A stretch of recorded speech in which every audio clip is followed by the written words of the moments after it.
and welcome to another Board Crazy review. I am D. Today we are reviewing Scythe, we being myself and these two. I'm Graham. And I'm Will. Hello, everybody. Yay! First review of 2020. Yes. It's 2020 already? Yes, Graham, I've got some news for you. Well, he's been down here in the basement. Yeah. For so long. It's true. And we're reviewing a brand new game. Brand new game by Graham standards. Yeah. Yes. Yes. So, before we actually get reviewing Scythe, we're going to run my introduction to the game from our gameplay video, which you can also watch if you haven't checked that out yet, if you want to see how good we are at it.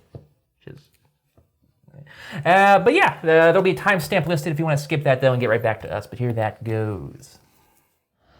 Scythe is a game for 1 to 5 players, designed by Jamey Stegmaier and published by Stonemaier Games. Scythe is set in an alternate version of the 1920s, where several Eastern European factions are vying for resources and control of the lands surrounding a defunct city-state called the Factory. In a game of Scythe, each player takes control of a faction and collects their workers, mechs, and hero character. Each faction also comes with a special ability, as well as defined starting powers and a starting location on the board. Along with their faction mats, players also receive a player mat at random. These mats are all slightly different to promote different play styles and provide their players with different resource values. These player mats are also where players run their factions. On a player's turn, they must first move their action token to one of the segments on their player mats, except for the one they were most recently on. Each section comes with a top row and bottom row, and players may choose to perform actions from either or both rows, starting at the top. Most actions require a payment to be made first, indicated by a symbol against a red background. Once this has been paid, the player may acquire the associated benefits with the green backgrounds. These actions allow players to do things like move their pieces on the map, produce resources, build structures, and deploy mechs. Throughout the game, players will be attempting to complete certain goals, so they may place stars on the triumph track. Certain goals include things like winning combat encounters, completing secret objectives, and deploying all of one's mechs. The game ends immediately once a player has placed their 6th star on the track. The game is won by having the most coins, however most coins are earned once the game is actually over. Players earn endgame coins for stars placed, territories controlled, every 2 resources controlled, and for however well they did with the structure bonus tile, which is randomly chosen at the start of the game. The amount of coins earned per category is determined by a player's popularity score, with more popular players earning more coins. Popularity can be gained through a variety of means, including actions on the player mats, but it is lost when heroes or mechs force an opponent's workers to retreat back to their home spaces. Alright, so, Scythe. A game of men on a map. Women, often, actually. I thought you were going to say a game of mystery, and I was like, yeah, game of intrigue. So I guess we could start with, as we usually do, talking about the gameplay, what we like, what we don't like. I'm not really sure where to start with Scythe. There's so much to cover. Will, you start. No, I'm not ready for this. The first thing that jumps at me, D, about this game is despite it being on the heavier side, I guess, in relation to other games. I mean, you look at its BGG weight and everything. It's surprisingly easy to get playing quickly and get into and learn. It's for a game with such a big board and so many components, it's very intuitive. And I feel like that's a good place to start because, I mean, that's literally how we start, how anyone starts, is with learning the game. Yeah, I get, that's a good point. I think for experienced gamers, I would say. If you're coming in with people who aren't playing board games very often, this might be pretty daunting. But I think if you're familiar with board games and the standard mechanics, there's not like a lot of like revolutionary stuff here, so most of it's quite familiar. So it is easy to learn and get going. Actually, the setup honestly might be longer than like the teaching in some situations because there are a lot of components. But yes, you are correct. It is a surprisingly easy game to learn. I would say it's an easy. There's a lot of details in there though that after you get playing, you're like, okay, can I do? There is more nuance to it than just. Then what's there to start you off? I mean, there's a lot of rules to this game, but the general gameplay is fairly simple. And there's something about that I really like, because when I first played this game, and I think like a lot of people might think this way, you saw the board and you see the mechs, and you're like, oh, this is gonna be like a heavy, big fighting heavy 4X. And it really just doesn't play that way. And I think that's actually a strength of the game. It's almost no X. It's an engine builder, really, at heart, I feel like. Yeah, sort of. It's about efficiency. Yes. And, doing stuff as quickly and as profitably as possible, I would say. More than, it is, there are dudes on a map. There is combat. So it has elements of these things. Yep. But at its heart, it's not really one of those games. There's still benefits to combat in this game, which is nice. There's not, so. Yeah, and then there's the drawback of it too, though, that you can lose popularity. Nobody likes warmonger stuff like that. Yeah, well, I really like the combat in this game. It's simple, it's no frills, but it gets the job done. I think it doesn't rely on randomness at all, and there's no player elimination in this game. When you lose, you just go back to your home base. Here we go. This is great stuff. This is good stuff. All right, let's go. 3. 0. Shoot. We could have thrown any numbers. But yeah, there's no dice rolling. Also, I feel like thematically it's a nice touch. It's almost not even combat. It's more just like shows of force. There's no killing. No one dies. It's in a world where, it's post-war. These people are probably tired of killing. So it's more just about I've moved my... I'm stronger than you, go away. Yeah, exactly. Yeah. So I think that was really well done. So I guess we could talk about the different, the factions and the player boards and how they work. I think the player boards are outstanding. Not only just the way you use them to do your actions, moving back and forth between the sections, but I just think, the slight variety that each one provides is, it's subtle, but it's such a nice touch for replayability and, ensuring that you're not, playing the same way every time. Yep. I mean, they're the heart of this game. Honestly, everything you're doing is in front of you on the player board. Yeah, there's actions that happen on the map, like you're placing the resources down and moving around, but really that's where... You can almost program it. To be, yeah. I mean, so it's... So that's where the most variance is also going to come in, especially between players and balancing and even managing your entire stride. It's all going to happen on those player boards right there. And so I do agree with the way you said even the slight variances in them, it changes the entire way you play the game. Yeah. So the way they set it up with both there's the player mat and then there's the what's it called? The faction. The faction mat, and the way you can have different combinations is the most special part about this game. It keeps me wanting to play it. Yeah. Otherwise, if they were all the same, it would maybe 5 plays out of it. Exactly. Done. Okay. Yeah, it's almost like your player board that you're doing all your actions on is like the controller, and then this is the screen on which the game plays out. Yeah. But everything you're doing is determined on that little rectangle in front of you, and that's where the engine building comes in too. Yeah. So then, you can now modify your board to be as effective as you want it, or to do what you want it to do.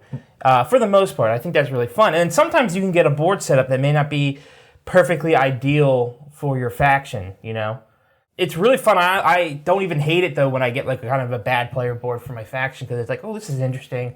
Little challenge. It's almost like playing on a harder difficulty. I don't even know. It's not even playing on that much of a harder difficulty, though. There's enough still. There's still enough ways to mitigate that and avoid, a tough usually player figure board. something out. Yeah. It's still well balanced, I think. Yeah. Well, yeah. And also, I think, I just like that they added just a little bit of asymmetry to the game. Because if I have a criticism of this game, I feel like it's almost that it's too symmetrical, it's too well balanced. Like they were focused on making it so perfect that it's almost like static. Like I wouldn't mind it more if the board was less, identical in each corner. Everyone has 3 spaces and a river, and then there's the center bit, and then there's lakes and what have you. I get that, and I don't disagree with that part, but I think one of the best parts about this game is how well balanced it is. Yeah. But I mean, everyone's going to have a different strategy going in. It's incredible, and there's so many different routes to victory in this game. There are. So I agree, the board is maybe a little too symmetrical in the sense that it does feel like they did balance it very well, and everyone has one point they can jump to when they get the river walk, and everyone has, 3 starting terriers that surround it. It's. So I agree with that, but the way this game is balanced, yet being asymmetrical in everyone's abilities is incredibly impressive. Yeah, and especially when you consider that each faction has its own ability, you know, and so there's variability there. And then the variability on the boards, I feel like they had to make the main board then. I guess. I just feel like between the board and the mats you get, you're almost sometimes like forced into a strategy at the start of the game. And then the rest of the game is tactics, which is fine. It's just that you know there's very little room, I feel like, for experimentation or exploration or anything like that. Well, I think they may have played it safe here in the core game because they knew they were going to do like 1 million expansions for this thing, and there are like what 4 or 5. Yeah. So it's like, yeah, I think that might be one of the reasons why they sort of maybe reined everything into a kind of a simple, balanced. That's a good point. Yeah, blank palette sort of a way of doing things early on, and I actually agree. I commend that choice. Well, talking about player count, I feel like this is a game that's probably going to be at its best with probably 3 or 4, if I had to guess. I imagine 5 is fine. You can probably even go higher from there with the expansions and stuff. But I feel like in terms of maneuverability and downtime, I feel like this is a game that's probably going to be at its best when you're not playing with the maximum player count. Because the board's going to get, with 5, the board's going to get filled up pretty quickly. You know, you're going to have a lot more... probably a lot more combat, maybe some more negotiating, which would be fun because you don't really see that much at the lower levels. We've done a little bit of it, but it's very, you know, unnecessary. 2 seems like it would be tough, but what's nice is they offer you a smaller board on the one side if you do have the lower player count. So I think this game moves pretty well. You know, we've mainly played it with 3, of course. I feel like there's not much downtime. It plays surprisingly quickly overall. Yeah. Like this is a game that you look at, it's like, okay, I'm gonna be here 5-6 hours. Yeah, maybe. right. Yeah. But no, it's usually can get done about 2. Yep. So it's a surprisingly swiftly playing game. Yeah. All right. I don't love the endgame in this game. Which we kind of talked about after our last session. So you place in 6 stars? Not that so much. I don't mind the placing of the 6 stars because I can't think of a better solution. That's probably how you kind of have to do it. I just don't know if I like rewarding the person for rewarding players for the stars they've placed necessarily, because I feel like that is encouraging you to rush towards the finish. It's one of those things where they may want you to start rushing towards the finish. I mean, I was rushing pretty hard to get to the finish there, and it still took like 2 hours. It takes time. Yeah, I'm not going to say it's not going to say it's going to go quickly necessarily. But I agree. Maybe they don't need to. It shouldn't be so focused. It's such a big focus of the scoring in the end. It should still, I think, be I feel like scored. Getting those things done is reward enough because it means you are doing stuff. Your engine's probably going well. So not only do they reward you for it, but it's the most valuable of the rewards. Right. I just don't get. Like I understand. Like territories, yes. Resources, yes. I just feel like the third thing they should probably do something with your power at the end, because I just don't understand why, you know, you have this resource, you got power, you've got combat cards, like the threat of combat doesn't just stop being valuable once you reach like an arbitrary point. You know, it's like the game ends suddenly, okay, I have all this power, but it's useless. Like it's a resource that you can accumulate, but it's only good if you use it. I don't know. You can either get the star with it by getting all your power, or you can just use it heavily attacking people. You have to fight. But in a game where you know the end can suddenly come out of nowhere, it's kind of I don't know. I don't love that. Thematically too, like you already kind of said, it doesn't always make sense. You could definitely have a session where, let's say, like the Saxons, they could put stars down on and as many times as they want on any category. Well, you could have someone who has the most people out, the most buildings out, the most mechs out. They have a huge empire, but then that little Saxon dude decides, you know what? No, I'm gonna complete my 2 secret objectives and then just like win 4 little battles. But then it's like they have like the smallest little empire, but yet they won the game, right? Because they got 6 stars out really quick, and now maybe they made sure they had good popularity. I don't know, like that's like. I know. I agree with you guys there. Definitely, it is a little interesting that power doesn't have a more significant impact in the end game. It should, and I agree with you. I don't know if the stars. I think I don't know how else I would trigger the end game. But I don't know if I would have them be, like you said, the most valuable resource. I think them triggering the end game is good. I just don't. I don't know if that you would want to take a double reward for them. It almost makes them too important. Let's continue. So let's move on to other aspects of this here product. The theme, great. outstanding. Yeah. Honestly, pretty unique. I mean, like it's it's not quite like steampunk. It's sort of its own thing. Jakub Rosalski is the person who did the world building and art. So props to him. I'm assuming that's the pronunciation. He could just be American. He could just be Jacob, but I'm kind of guessing there. But yeah, that's outstanding. And the art itself that is provided here is very, very good. Mm-hmm. The board is beautiful. The card art is beautiful. All the components are, so well made. Yeah, I think they did a good job of incorporating the theme into the gameplay for the most part. Yeah. Especially how the different resources, how they're used to upgrade things. I feel like there's a good logic between all of those mechanics. Yeah, and it's a post World War I, which is interesting. So it's a complete alternate history where the industrialization of war got way out of hand, and then everyone decided to build giant mechs that walk around the countryside, like Arliss Lovelace from the Wild Wild West. That's a good reference. Yeah. The only thing I think the encounter cards could have maybe done a little bit more in terms of telling a story. There's almost no setup; it's all just art, and then you've got choices and kind of have to infer what's going on. I feel like they could have done more just a little bit of an introductory sentence or something to let you understand exactly what the scenario is, sort of immerse you more in the world. But for the most part, do a good job. Also the rulebook's good, although it is worth pointing out that it's out of date if you're just purchasing the game. There have been some updates to the rules. The most important thing is that there are certain banned combinations now of factions and player boards. So if you want to get the truest experience of Scythe, you got to look out for those. And Stonemaier, the publisher's website's great. They have links to almost like a Google Drive, basically. Yeah. That has all the rulebooks that are all updated in a dozen languages. So if you can't, I recommend checking that out. They definitely give players the resources.